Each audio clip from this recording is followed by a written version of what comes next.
Pretendiendo ser sabios, se hicieron necios y cambiaron la gloria del Dios incorruptible por imágenes de hombres corruptibles, de aves, de cuadrúpedos y de reptiles. Versículo 24.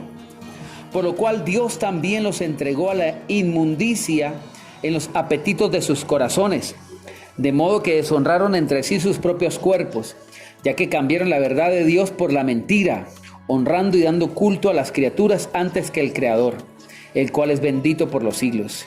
Por eso Dios, escuche esto, por eso Dios los entregó a pasiones vergonzosas, pues aún sus mujeres cambiaron las relaciones naturales. Ahí está hablando del homosexualismo femenino, que se conoce también como lesbianismo. Las mujeres que cambiaron las relaciones naturales por las que van contra la naturaleza. Del mismo modo también los hombres, dejando la relación natural con la mujer, se encendieron en su lascivia unos con otros, cometiendo hechos vergonzosos, hombres con hombres, y escúcheme por favor esta parte, recibiendo en sí mismos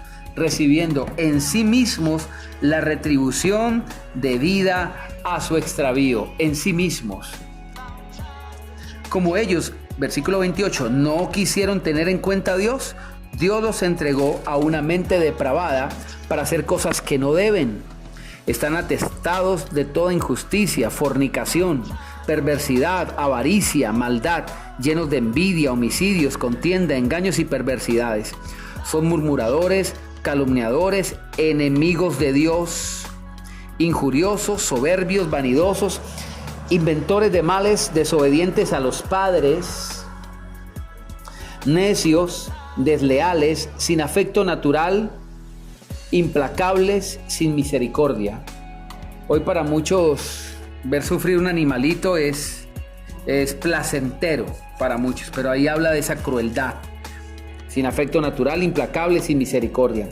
Estos, versículo 32, aunque conocen el juicio de Dios, que los que practican tales cosas son dignos de muerte, no solo las hacen, sino que también se complacen con los que las practican. Y por eso es que hoy, vergonzosamente tengo que decirlo, es que se ven esos desfiles multitudinarios del orgullo gay, o defendiendo las banderas de la comunidad LGTBI, EPTA, PCA, TDM, JKLM, Z. Y la gente defiende eso. El punto aquí es que decíamos en el versículo 27 que reciben en sí mismos la retribución por el desvío sexual, las enfermedades sexuales y principalmente el SIDA, entre decenas de enfermedades de transmisión sexual. El síndrome del papiloma humano ha venido a ser un cáncer que está matando de manera terrible a muchísimas mujeres en el mundo, y su origen es la promiscuidad. La promiscuidad. Se recibe en sí mismo, en el mismo cuerpo, la retribución por el extravío. ¿Ok? Hablando del síndrome de Down, de los niños que nacen con SIDA. ¿Qué culpa tienen estos pequeños? La situación es que los progenitores traen juicio y castigo sobre los mismos niños. Mire por favor Éxodo capítulo 20, versículo 4. Éxodo capítulo 20, versículo 4. Vaya listando también Éxodo 34 y Números 14. Éxodo capítulo 20, versículo 4 al 6. Éxodo capítulo 20, versículo 4 al 6.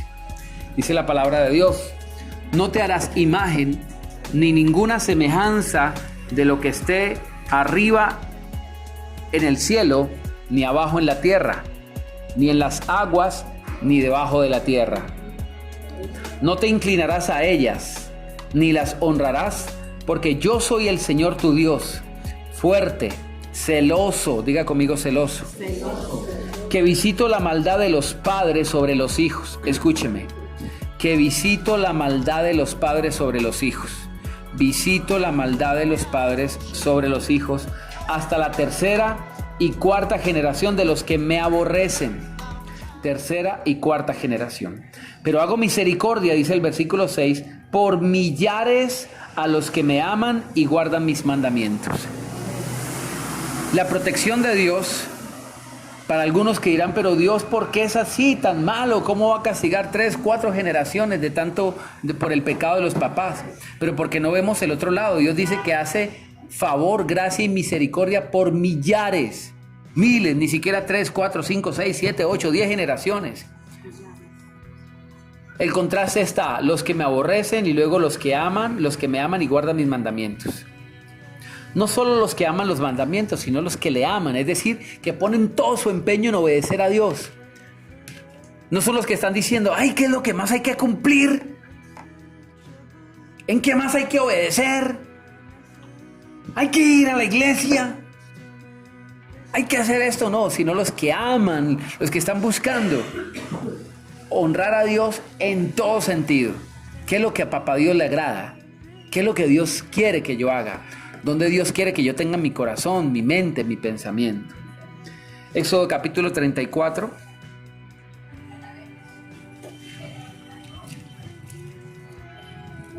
Éxodo capítulo 34, versículos 6 y 7.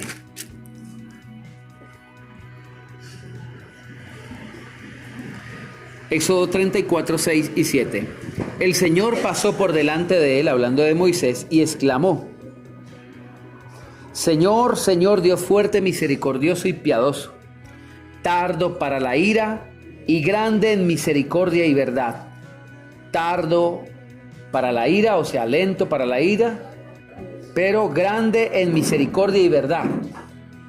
Que guarde la misericordia a millares, que perdona la iniquidad y la rebelión y el pecado, pero que de ninguna manera tendrá por inocente al malvado, que castiga la maldad de los padres en los hijos y en los hijos de los hijos hasta la tercera y cuarta generación.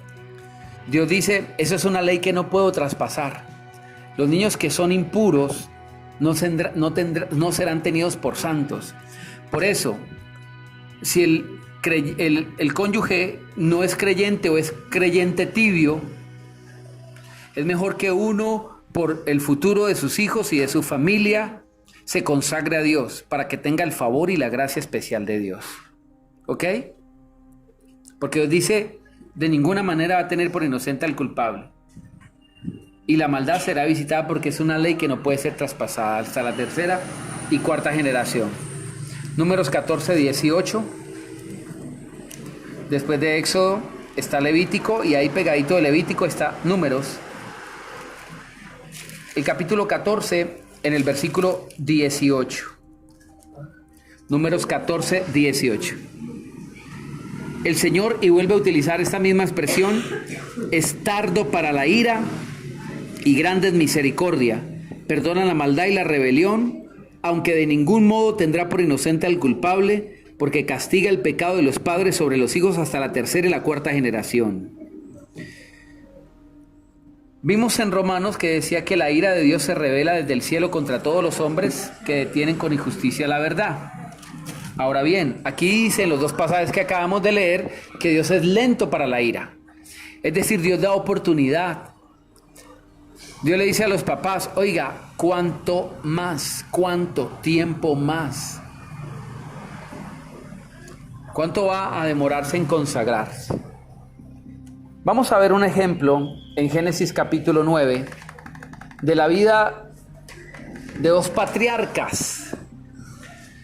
Fueron cabeza de naciones enteras y por causa de la maldición que le vino a un hijo por causa de un pecado de su papá, escúcheme, vamos a ver cómo por causa de la maldición que le vino a un hijo por causa del pecado a su papá, un pueblo entero prácticamente recibió la maldición. Génesis capítulo 9. Génesis es el primer libro de la Biblia, usted lo sabe, ahí está de primerito, para que lo encuentre fácil. Génesis capítulo 9, versículo 18. Mi Biblia tiene un título allí, no sé si su Biblia lo tiene. Aquí le llama embriaguez de Noé. ¿Cómo estaba Noé? Borracho, chapeto. Pero no fue por causa de este que se embriagó que vino una maldición. Porque la Biblia dice de Noé que era un hombre recto, muy íntegro. Y lo que algunos exegetas piensan al respecto de esto es que Noé era tan ingenuo, tan íntegro, tan limpio, porque Dios mismo da el testimonio de Noé, de que era un hombre muy íntegro. Era tan recto y tan íntegro que fue el único escogido, escúcheme, el único escogido para salvarse. La familia se salvó fue por gracia sobre Noé, ni siquiera por ellos mismos. Fue el único que se podía salvar. Eso fue en el diluvio. Era el único de toda la humanidad que existía en ese entonces, solo uno se iba a salvar. Pero por la gracia de la que estamos hablando, la familia entró. Pero entraron allí algunos perversos que después de que bajó el agua del diluvio, siguieron haciendo sus perversidades. Y uno de ellos fue uno de sus hijos. Leamos Génesis capítulo 9, versículo 18. Vamos a leer hasta el versículo 27. Los hijos de Noé que salieron del arca fueron Sem, Cam y Jafet. Tenga en cuenta estos nombres para que no los vaya a confundir. Si lo puede escribir por allí. Hijos de Noé, Sem, Cam y Jafet. Sem, Cam y Jafet.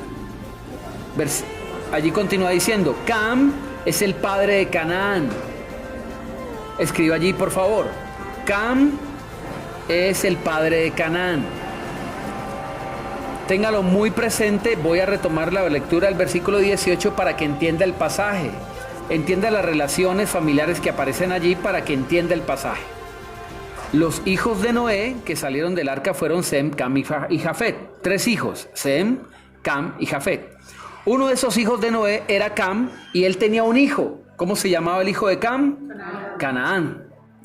Versículo 19. Estos 3 fueron los hijos de Noé y de ellos se pobló toda la tierra. Después comenzó Noé a labrar la tierra y plantó una viña y bebió del vino, se embriagó y se desnudó en medio de su tienda. Como le decía, este tipo era tan inocente, tan ingenuo, que según algunos exegetas, lo que hizo fue probar algo que nunca había probado. Pues, era el comienzo del planeta Tierra y plantó unas viñas y de alguna manera, no sé si dejó fermentar o si no alcanzó a meterlo a la nevera, pero este señor dijo, esto sabe rico. Y siguió tomando, y como en el estado de embriaguez muchas veces se pierde la cordura, el buen juicio, no sé si le dio mucho calor, o no sé si se le fue cayendo como a algunos borrachos, se les va cayendo la ropa así. En todo caso, este hombre, que repito nuevamente como dice la Biblia, era un hombre muy recto, muy íntegro delante de Dios, que Dios mismo habla de él, sencillamente se embriagó y se piensa, y así realmente lo pienso yo, de alguna manera ingenua. Seguramente él no sabía lo que era y terminó borracho.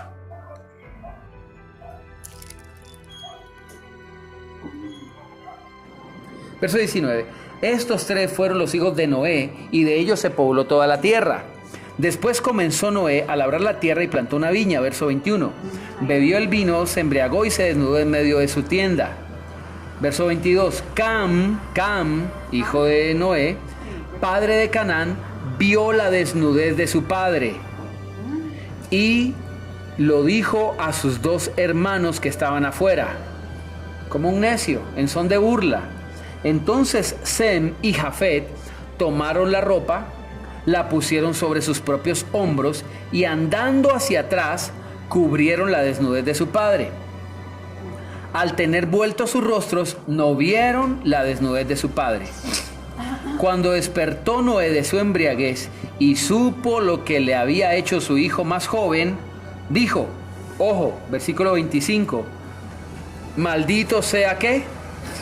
Maldito sea ¿quién? ¿Quién fue el que vio la desnudez del padre? ¿Y quién fue el maldito? ¿Quién pecó? El papá. ¿Y quién recibió la maldición? Maldito sea Canaán, siervo de siervos será a sus hermanos.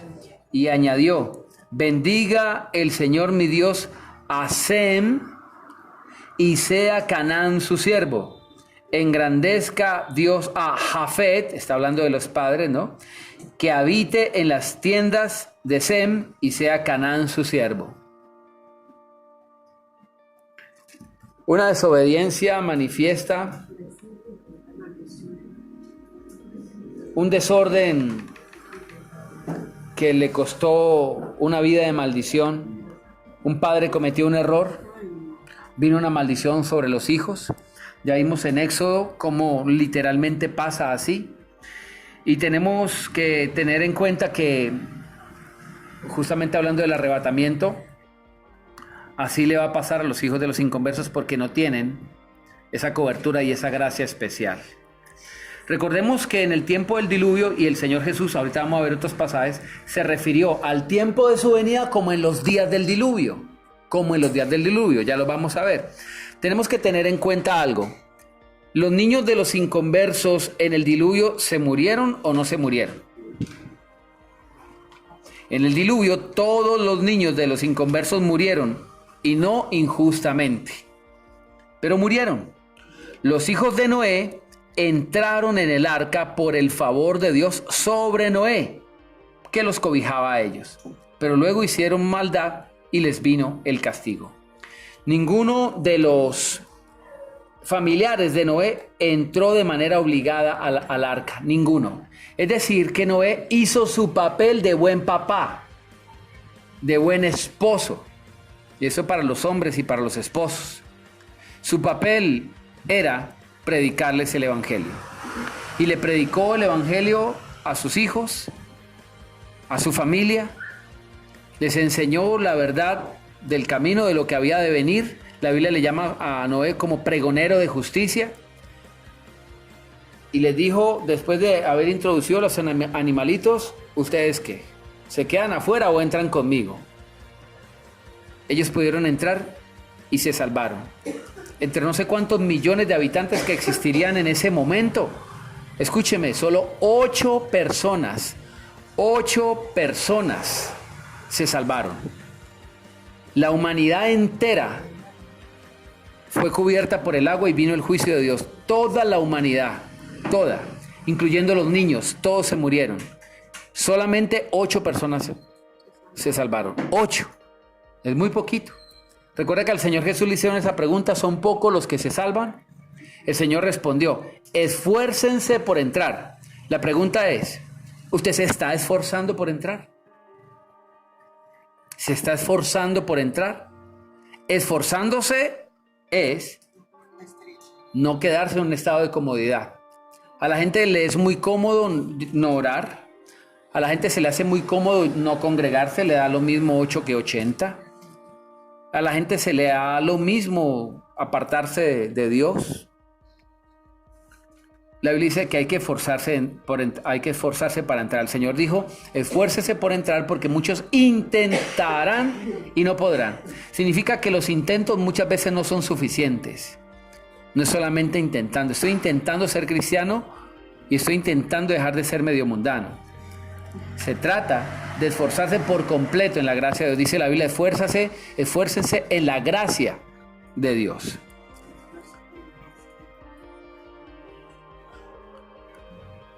Vamos a ver en algunos pasajes, por favor, Primera de Pedro, capítulo 3, versículo 20. Nuevo Testamento casi al final, Primera de Pedro, capítulo 3.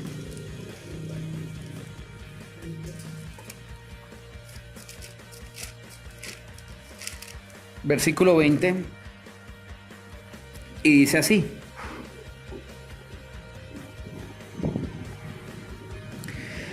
los que en otro tiempo desobedecieron, cuando una vez esperaba la paciencia de Dios, ¿se acuerda que decía que Dios es lento para la ira? Cuando una vez esperaba la paciencia de Dios en los días de Noé, mientras se preparaba el arca, o sea que el tiempo ya estaba determinado.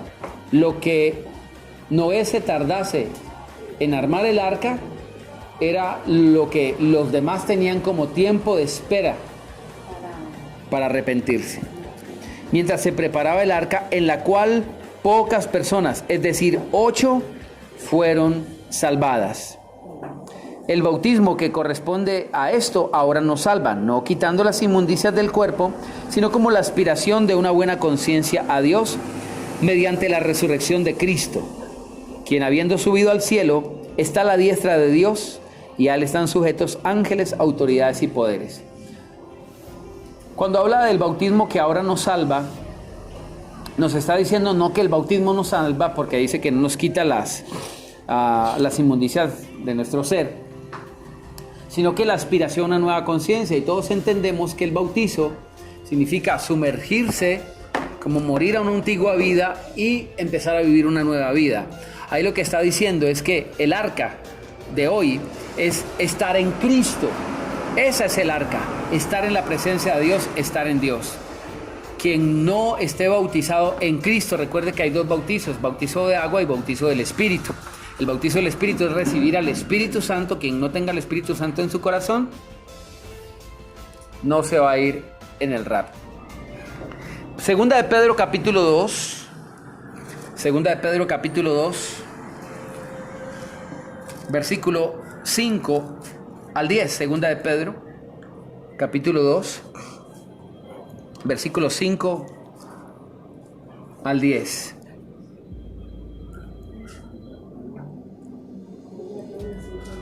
Tampoco perdonó al mundo antiguo, sino que guardó a Noé, pregonero de justicia. Hoy en día el término pregonero de justicia casi no se utiliza. Se le llama más bien cantaletoso. Ay, mi mamá sí queda cantaleta.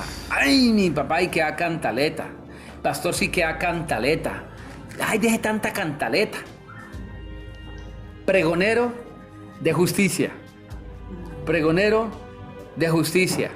Y la Biblia dice que por eso fue guardado Noé.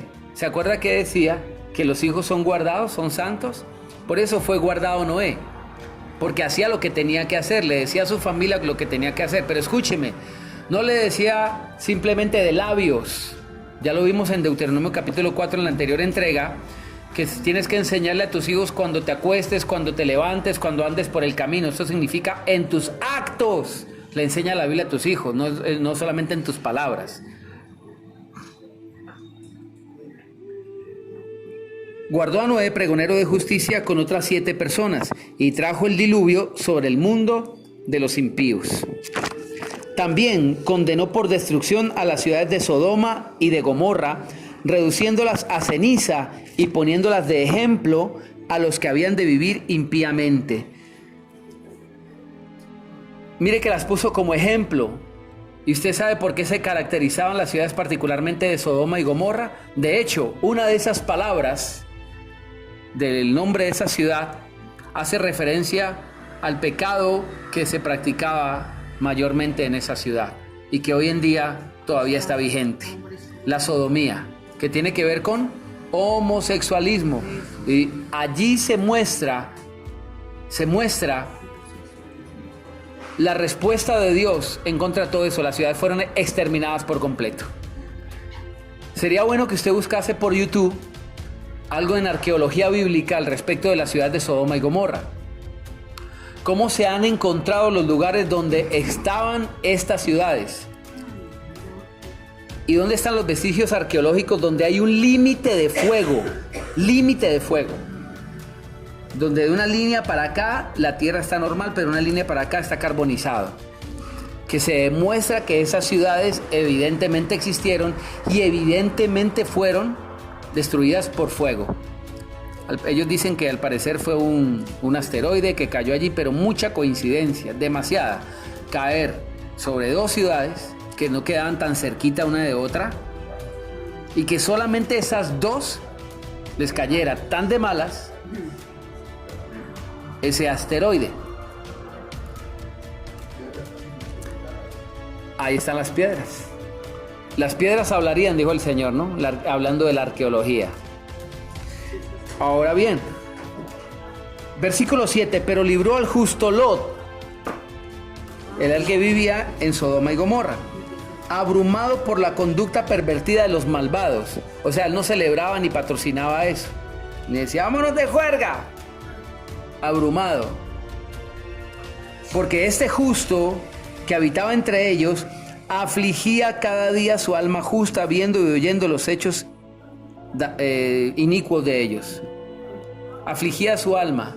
Es decir, no participaba de eso, no se deleitaba, no celebraba ni hacía fiestas, no participaba de estas cosas.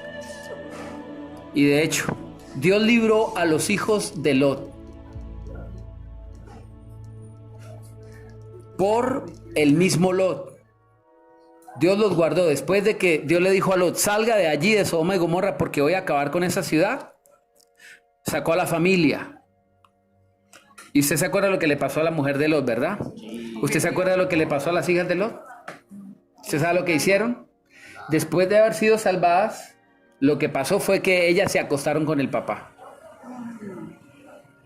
Entonces, mire que algunos hijos son guardados y protegidos por gracia especial de Dios.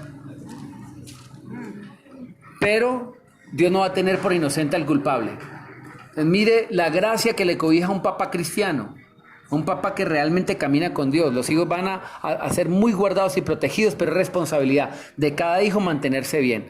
Así que los hijos que están diciendo, no, mi papá es cristiano, mi mamá es cristiano, Dios me bendice y me guarda, por eso no. Si usted camina en pecado, si usted camina en desórdenes delante de Dios, usted va a recibir una consecuencia muy terrible. Luego dice, el Señor, versículo 9, el Señor sabe librar de tentación a los piadosos. Significa que los piadosos padecen tentaciones, pero Dios los sabe librar. Dios es experto en eso. Quien diga que no tenga tentaciones por ser piadoso, se está engañando a sí mismo. Pero tiene que saber que hay una respuesta ante esa tentación, y es que Dios le ayuda por ser piadoso. Luego dice, pero también reservar a los injustos para ser castigados en el día del juicio. En pocas palabras, los que reciban el juicio en la gran tribulación, y eso suena bastante duro, pero lo tengo que decir, es merecido. Realmente va a ser Dios justo, justo. Y mayormente a aquellos que siguiendo la carne andan en placeres e inmundicia, y desprecian el señorío. Es decir, no se sujetan a nadie, no se sujetan a los papás, no se sujetan a la autoridad pastoral en la iglesia, no se sujetan a las autoridades y tampoco a Dios. La Biblia dice que muchos de los que van a terminar la gran tribulación son esos rebeldes. Una persona que es rebelde con sus papás, una persona que es rebelde con sus autoridades, con la policía, con el tránsito, que tiene problemas con la autoridad, también lo va a tener con Dios, que es la máxima autoridad. Que diga, yo me rebelo, es que yo mando aquí, es que yo hago lo que yo quiero, es que a mí me parece. Por eso hay que ser humildes. Atrevidos y obstinados, no temen decir mal de los poderes superiores. Mientras que los ángeles, que son mayores en fuerza y en poder, no pronuncian juicio de maldición contra ellos delante del Señor. Voy a dejarlo hasta allí, lo continúo leyendo en su casa por cuestión del tiempo. Mateo capítulo 24, ya estamos finalizando. Mateo capítulo 24, versículo 36. Mateo capítulo 24, versículo 36.